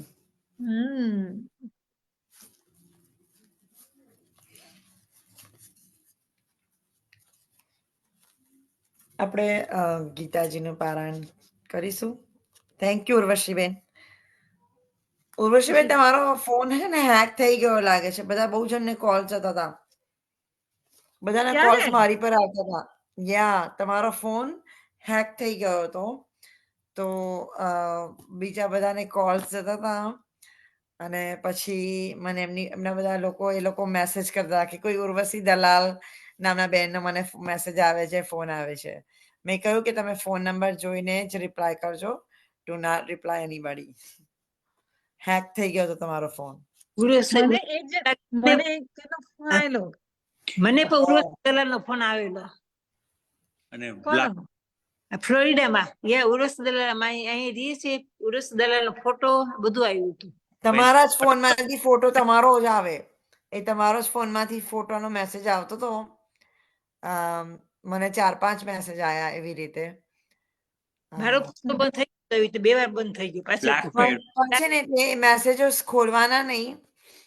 જસ્ટ જોવાનું કે કોનો નંબર છે ને પછી જ ખોલજો મહેરબાની કરીને. Don't open any numbers. કે પિક્ચર સરખો. પિક્ચર પણ સેમ પિક્ચર આવતું હતું. હા, ફોન અલગ અને ફોન નંબર જુદો. હા, બહુ બધી કમ્પ્લેન આવતી ત્યાં ઉર્વશીબેન તમારા ફોનથી જ. જોઈ લેજો. હવે હું શું કરું? તમારો પાસવર્ડ ચેન્જ કરી દેજો, રીસેટ કરી દેજો અને મેક શ્યોર કે તમે ફેસ હોય ને ઓલવેઝ ફોનને તમારા ફેસ આઈડી થી જ ખોલવાનો. Password at all. You should do. Why don't you do that? શું કહો છો? ફોન નંબર બદલી નાખો. મારી ડોટર ને આવું થયું હતું એટલે એને ફોન નંબર બદલી કાઢે તો હવે નથી થતું એને એવું. એવું છે? એમની વાત સાચી છે. અને make sure you check all your account. આ ઉર્વશીબેન દલાલ છે આપણે બોલતા હતા. હા, ઉર્વશીબેન દલાલ. તો મને એના ફોન બહુ આવ્યા. કેટલા બધા ફોન આવ્યા છે. બહુ બધા મેસેजेस કર્યા કરે છે મને કે ઉર્વશી દલાલ જે તમારા. મને કેટલા બધા આવ્યા. હમણાં બહુ આવે છે. મારા મેસેન્જર ઉપર આવે છે. મારા મેસેન્જર ઉપર આવે. ઉર્વશી મને તો બહુ જ બધા મેસેજ આવતો તો હું ખોલતી નથી, હું ડિલીટ કરી નાખું તરત. યા ડિલીટ. તમને ખબર ના હોય કે તે કોનો છે તો ડિલીટ જ કરી દેજો.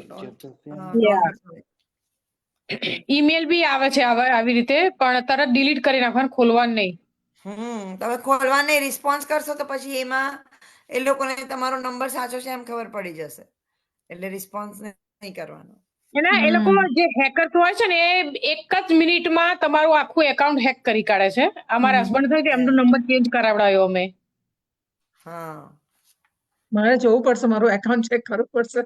Check your account. અને તમે છે ને તે ફોનમાં 3 સ્ટેપ્સ ઓથેન્ટિકેશન કરી દો. જસ્ટ ફેસ આઈડી થી જ ખોલે, ફેસ થી જ ખુલે, નહીં તો ખુલે જ ના તમારો અકાઉન્ટ. એવું કરી દેજો. પણ એવું હેક આપણા ઘરમાંથી કઈ હેક થવાનું ખબર ને કેમ હેક થયો? અરે એ તો ઓનલાઈન ને બધી ઓનલાઈન હેકર્સ બધું ગમે તે કરી શકે. હેકર્સ તો ઇન્ડિયામાં બધા 70,000 ને 80,000 રૂપિયા માંગતા હતા બધા મારા ખાતામાં. હા, એવું હતું. રિક્વેસ્ટ ફોર મની એવી રીતે આવતું હતું બધાને મેસેजेस. મારા ફોનમાંથી તમારા ફોટો તમારો ફોટો બી તમને ફોરવર્ડ કરીશ, તમે ફોરવર્ડ કરી શકો છો. મારા પર મેસેજ આવ્યા છે. I'll forward it to you. Request for money એવું આવતું હતું? હા. Yes. Oh my God. Phone કોઈ લઈ લીધો છે અમને. પાસવર્ડ એવો બનાવવાનો કે કોઈને ખબર ના પડે, અટપટો બનાવવાનો થોડો પાસવર્ડ. તમે ચેન્જ યોર પાસવર્ડ એટલે કોઈ એકદમ પ્રોટેક્શન થઈ જાય. બરાબર, તમારું ફોન ને બધા એકાઉન્ટ્સ નું ચેન્જ ઓલ યોર પાસવર્ડ્સ. અત્યારે બધું બહુ થાય છે આવું. હવે આપણે ગીતાજીના ચેપ્ટર 17 માં શ્લોક નંબર 21 એનું હર્ષિદાબેન, જય શ્રી કૃષ્ણ. દલાલ ન પૂછ્યું. જય શ્રી કૃષ્ણ સર્વ વૈષ્ણવોને. હર્ષિદાબેન, જય શ્રી કૃષ્ણ. શ્લોક નંબર 21. જય શ્રી કૃષ્ણ.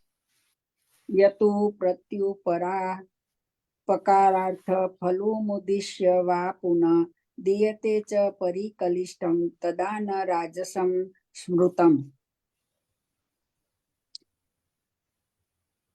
એનો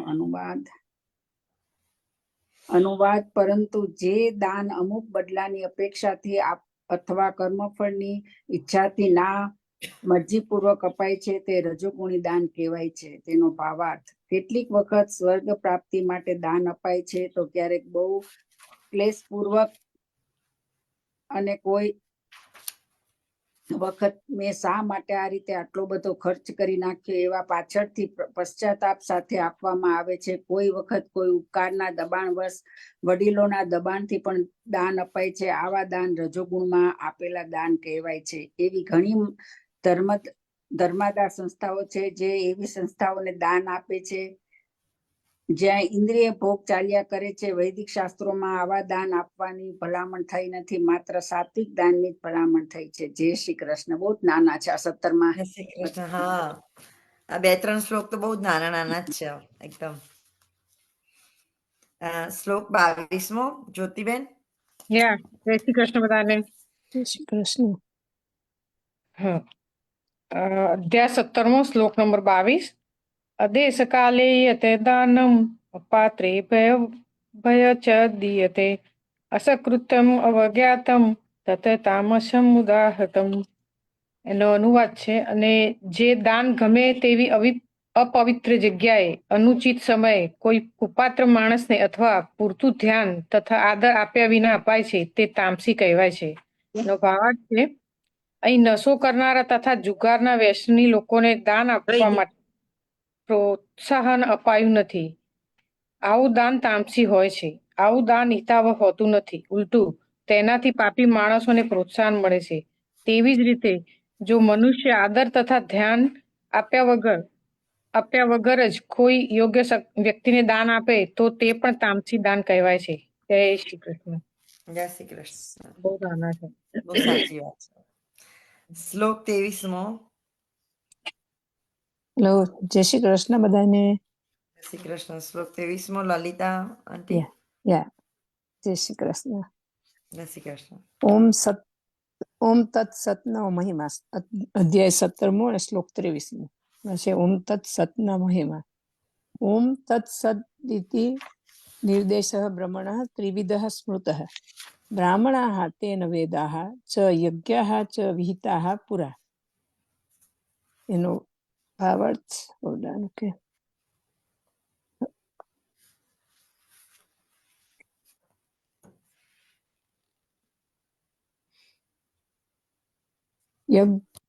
સર્જનની શરૂઆત થી ઓમ તત્સત આ ત્રણેય શબ્દો પરમ સત્યનો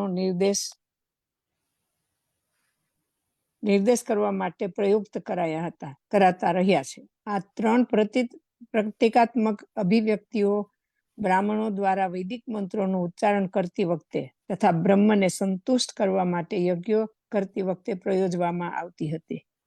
એનો ભાવાર્થ એવી સમજૂતી આપવામાં આવેલી છે કે તપ, યજ્ઞ, દાન તથા અન્નના સાત્વિક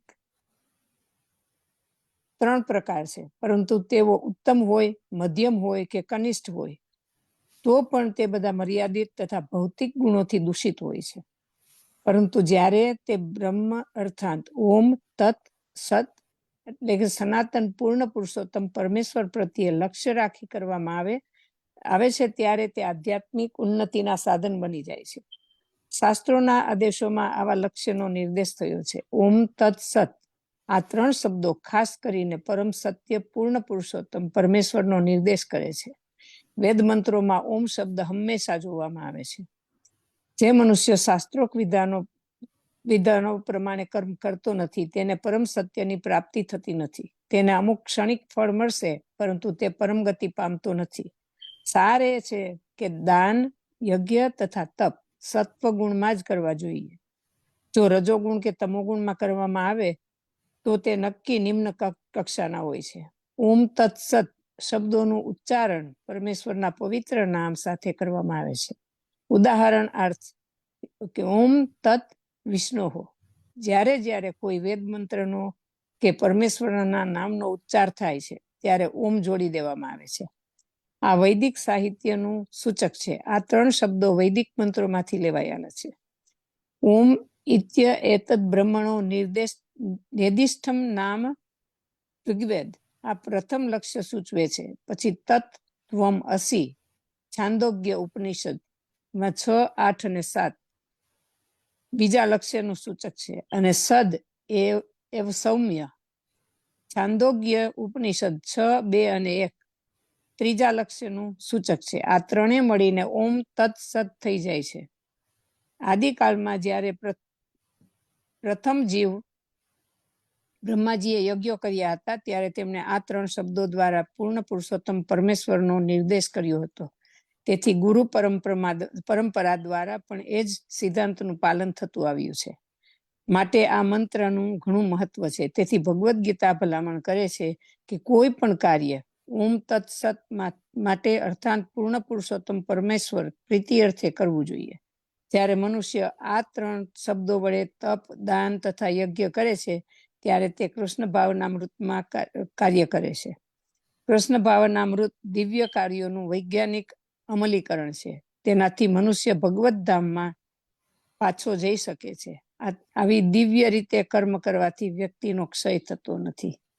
શ્રી વલ્લભાજી કી જય. શ્રી કૃષ્ણ. જય શ્રી કૃષ્ણ. કેટલું સરસ કહ્યું.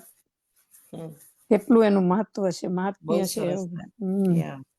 એટલે એ મંત્ર જોઈને જ આપણે જે કઈ કામ કરવું હોય ને, યજ્ઞ કરો કે તમે પૂજા પાઠ કરો તો એ મંત્ર બોલીને કરવો જોઈએ તો બહુ સારું. એ કૃષ્ણને અર્પણ થાય છે. શ્લોક 24મો લતા આંટી. જય શ્રી કૃષ્ણ. સર્વ વૈષ્ણવ. જય શ્રી કૃષ્ણ. તસ્માત ઓમ ઇતિ ઉદાહત્યમ યજ્ઞ દાન તપઃ ક્રિયા પ્રવર્તન્તે વિધાનોક્તા સતતમ બ્રહ્મવાદીના. અનુવાદ.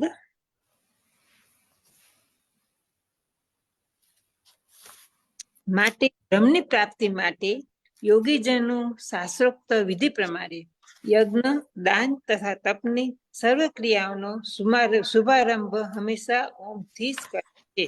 હમણાં જ વાંચ્યું લલિતાબેને. ઓમ તદહ વિષ્ણુ પરમ પરમ પદમ Rigveda 1:22-20.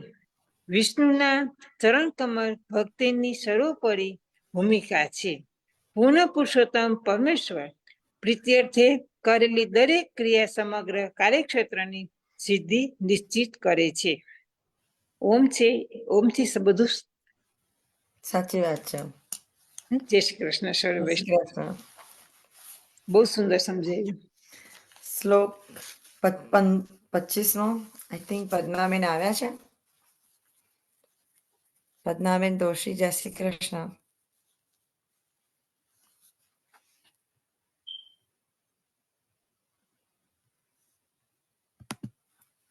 I don't know if she's here. બીજા કોઈ લઈ શકશો 25મો શ્લોક?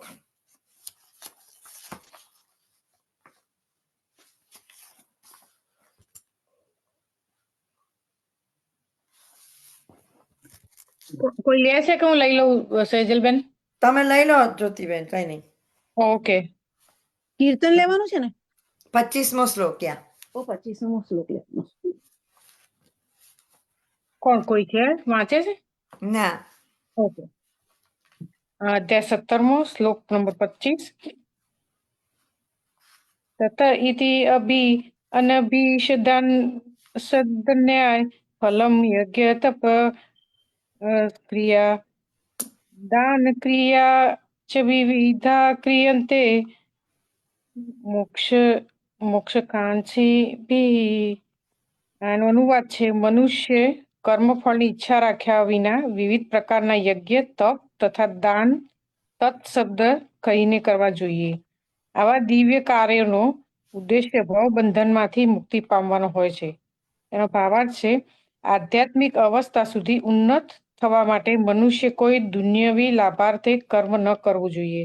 બધા કર્મો ભગવાનના સાનિધ્યમાં, ભગવાનના દિવ્ય ધામમાં પાછા જવાના અંતિમ ઉદ્દેશ્યની સિદ્ધિ માટે કરવા જોઈએ. જય શ્રી કૃષ્ણ. પતિ ગયું.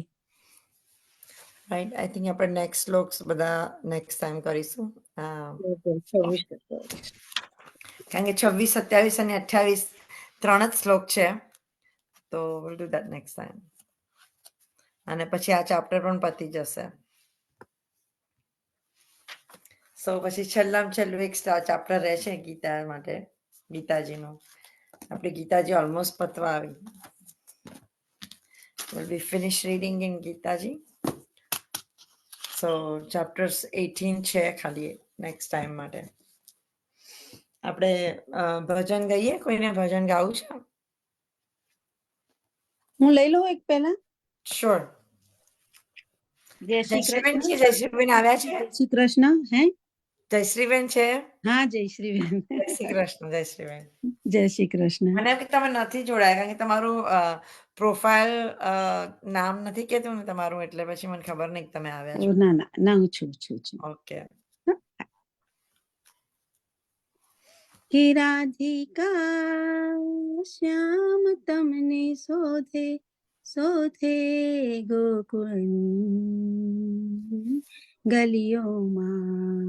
વાવ. કે રાધિકા શ્યામ તમને શોધે શોધે ગોકુળની ગલીઓમાં. આવી કાનો કે છાનો માનો છેડે મોરલીના સુર એમાં જાનો કે રંગીલો રાસ રચાવી જાજે જાજે પૂનમની રાતોમાં. હો રાધિકા શ્યામ તમને શોધે શોધે ગોકુલની ગલીઓમાં. લાગે વાલો કે બંસી વાલો ડગલે પગલે એ કરતો જેન ચારો. માખન ચોર જઈ માખણ લૂટે લૂટે મથુરાની ગલીઓમાં કે રાધિકા શ્યામ તમને શોધે શોધે ગોકુળની ગલીઓમાં શોધી લાવો કે ગોતી લાવો ભક્તો હૃદયમાં હોય તો બતાવો જમના ઘાટ જઈ આંસુ સારે સારે કાનાની યાદોમાં હો રાધિકા શ્યામ તમને શોધે શોધે ગોકુલની ગલીઓમાં કે મથુરાની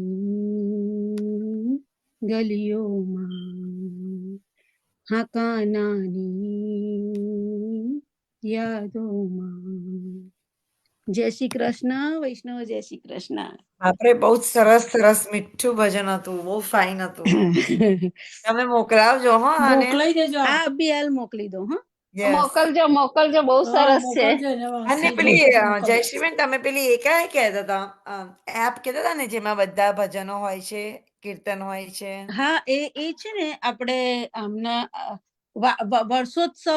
વર્ષોત્સવની એપ છે વર્ષોત્સવ કીર્તન અને પદ અને કીર્તનની એપ છે હું મોકલું છું મારામાં મળે મેં તમને કહ્યું ને પછી મેં બહુ શોધી હા હું છતાં મારા ભાભી પાસેથી લઈને તમને મોકલું હા આ મોકલી દો બહુ સરસ છે ક્યાંથી આટલા સરસ સરસ ભજન લાવો છો મારી પાસે આખું મારું આઈપેડ ભરેલું છે ભજનોથી વાહ મારે એક વખત કોપી કરવી પડશે તમારે હા તો લઈ આ છે ને જો આ બધા બહુ છે હું મોકલીશ હું સેજલબેન ને મોકલી દઈશ ને સેજલબેન મૂકી દઈશ કારણ કે જુઓ મેં છે ને તે વખતે તમે મને કીર્તનો માટેનું કહ્યું હતું ને પણ કેમ મેરેથી નહોતું મોકલાયું આપણી કૃષ્ણ કૃપાની જે તમારી છે ને એપ એમાં હું એડમિનમાં નથી હું રાઈટ રાઈટ એટલે ખાલી હું સેજલબેન થ્રુ હું આમાં એડ થઈ શકું છું એવું છે હા મને મારે સેજલબેન ને બધું હું પાસ કરીશ એટલે સેજલબેન આમાં મૂકી દેશે હા બધા મોકલી દઉં છું હા મોકલી જય શ્રી કૃષ્ણ અમુક લોકોને મારે એડમિન બનાવવા છે પણ પછી તમારો ફોન હેક થઈ જાય તો બધાને પછી પ્રોબ્લેમ થઈ જાય એટલે હું નથી હમણાં કરતી અને પ્લસ એમાં આપણા ગુરુજી પણ છે આપણા બધા ગુરુજીઓ એમાં છે આપણા પછી તમે પછી વંશિકા વૌજીમાં છો આઈ થિંક સો કૃષ્ણ કૃપા આપણે કયું કહું સોમૈયા સત્સંગ સેતુમાં સત્સંગ સેતુમાં હું છું વૌજીના કીર્તનો એટલા સરસ એ તો કીર્તન ક્લાસ ચલાવે છે એમાં જોઈન થવું હોય તો બહુ સુંદર એમાં જોઈન થવું હોય ને તો હું આ કૃષ્ણ કૃપાની હમણાં હું સેજલબેન નામ મૂકું છું સેજલબેન નામાં જઈને એ તો એમનામાં તો હજારો ઉપર હોય છે એટલે ઘણી વાર તો મોર્નિંગમાં તમને જગ્યાએ ના મળે તમે એમનામાં દેખાવ હોય ને એવું હોય સવારે 5 વાગ્યામાં હોય છે એમના ક્લાસીસ સવારે 5 to 6 હોય આપડા અહીંયા પ્રમાણે ત્યાં ઇન્ડિયામાં એ લોકો 4:30 થી 5:30 ના હોય છે એમના એ રાજકોટ વાળા છે જોડાતું હોય તો ડેફિનેટલી જોડાશે બહુ સરસ બહુ અને એટલા સરસ કીર્તન ને બધા નિત્ય પછી એમના ગ્રુપમાં વોટ્સએપ ના ગ્રુપમાં તો એ પછી છે ને તે ભજન મોકલે પણ છે વોઇસ મોકલે છે એમના છે લઈ આવી હતી એને અક્ષય બાવાને તને લાસ્ટ યર જ હજી અને તમને બધી સામગ્રી કયા શું વસ્તુ આવે ને બધું જ તમને સમજાવે છે અને બધું કરીને બતાડે છે કે તમારે આવી રીતે કરવાની સામગ્રી બતાવે છે પછી એમના વોટ્સએપ નું ગ્રુપ નું પણ લિંક મોકલી દેજો આ મોકલી દો અભી હું તમારા કીર્તનો મોકલું છું થોડાક અને અક્ષય બાવાની વહુજી અક્ષય બાવાની રાજકોટ વાળા આપણે તું એકવાર સત્સંગમાં લઈ આવી હતી ગયા વર્ષે કેમ જ આપણે ત્યાં સત્સંગમાં આવ્યા હતા તો કહું છું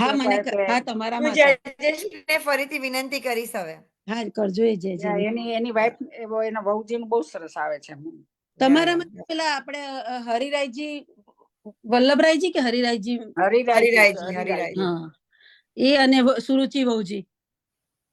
ના એ બેચારી રહીજી ને એ પણ આપણે તો પણ બધા જયજયશ્રીને ઇન્વાઇટ કરીએ છીએ. હા હા હા હા. યા અમને અહીંયા ઓસ્ટિનમાં જે નો લાભ બહુ મળે. હા, ત્યાં હોસ્ટેલમાં દ્વારકેશલાલજી નું તમારે પરિવાર બહુ આવે છે. અમારે તો દ્વારકેશલાલજી મારી બરોડા વાળા પધારે છે એટલે મારે દ્વારકેશલાલજી વખતે હું ત્યાં હોઉં એમને ઘેરે છું. બરોડા વાળા બહુ આવે છે ત્યાં. બહુ આવે છે. હા, એ એ તો મારા ગુરુ એ છે. યા એમ. હા, એ બરોડા વાળા નહીં, એ આપણે અમદાવાદ વાળા કડી કલોલ વાળા દ્વારકેશલાલજી. અને જે બરોડા વાળા સણમ બાવા ને એ છે ને દ્વારકેશલાલજી ના આશ્રય બાવા, એ બરોડા વાળા. એ પણ એમને હું એ બરોડા અમદાવાદમાં વાળાની પણ વાત એમની કરું ખરું છું. નરોડા બેઠક ખરી ને એમની આશ્રય બાવા. બાવા શરણમ ને બાવાની સોનિયમ બાવા છે ને, એ બધા અહીંયા આગળ બહુ દ્વારકેશલાલ. પધારે. અમને એ લાવો બહુ તમારે તો સરસ ત્યાં મળે છે. પુષ્કળ વૈષ્ણવ છે. બાપરે યાર, હોસ્ટેલમાં બહુ છે. હોસ્ટેલમાં તો કેટલા બધા વૈષ્ણવો. હોસ્ટેલમાં તો સખત બહુ જ વૈષ્ણવ છે. બહુ છે. અહીંયા ડલાસમાં તો કેટલા બધા છે, એનજી વધારે છે. હા, હવે નવી હવેલી મોટી થશે હવે એવું લાગે છે. અહીંયા આગળ છે ને. આ ઓગસ્ટ દ્વારકેશલાલજી સુધીમાં ની થશે પણ ને ત્યાં ચાલુ. હવેલી છે ને. બહુ મજા આવે છે. Thank you. આપણે બીજા કોઈને ભજન ગાવું છે? નહીં તો પછી આપણે આશ્રયપદ લઈશું. આશ્રયપદ કોણ લેશે? જયશ્રીબેન તમે લઈ લો. આઈ થિંક ચક્ષુષા નથી હમણાં. નથી. ના. હા તો હું લઈ લઉં. યા દ્રઢઈના ચરણ કે ભરોસો, દ્રઢઈના ચરણ કે. અરે એક મિનિટ મ્યુટ પર થઈ ગયું તમારું. સોરી.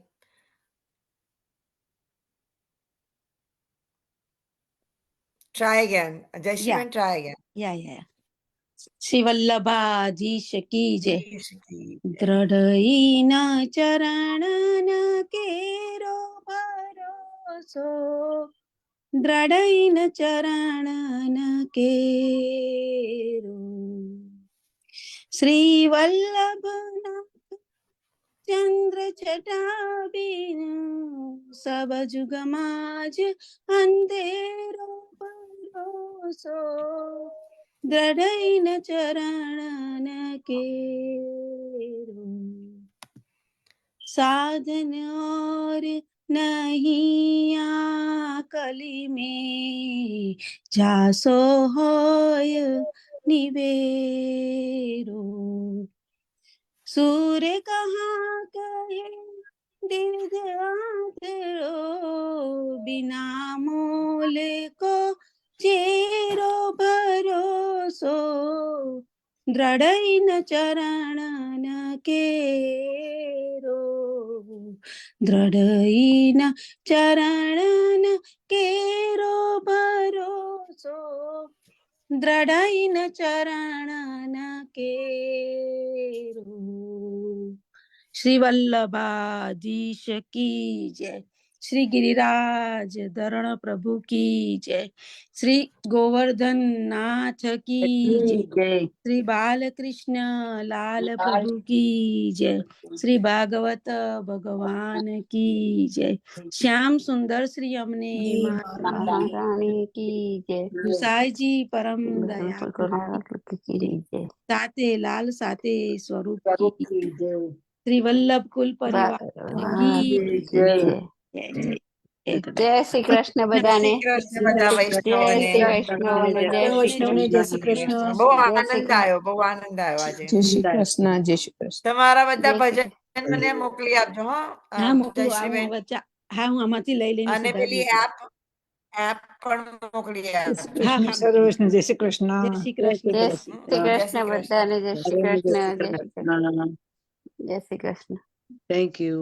યા જય શ્રી કૃષ્ણ. જય શ્રી કૃષ્ણ.